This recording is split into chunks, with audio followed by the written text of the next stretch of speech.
အားလုံးပဲမင်္ဂလာပါဒီနေ့ညမှာကိုရိုနာရှိရေးဆိုတဲ့အချိန်အပြည့်ချင်းမွေးချင်ပါတယ်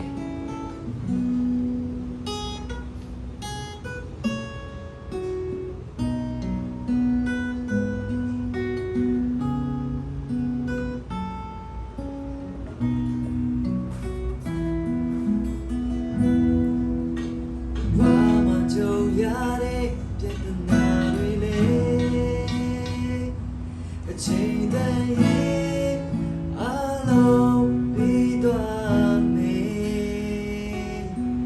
ကြုံတွေ့ရတဲ့ခက်ခဲကိုရောလည်းအမေကြီးဘဝတစ်ခုလုံးစိတ်ချနေလိုက်မယ်မနှက်ဖြန်တွေအတွက်လေးဆိုရင်တော့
Love you.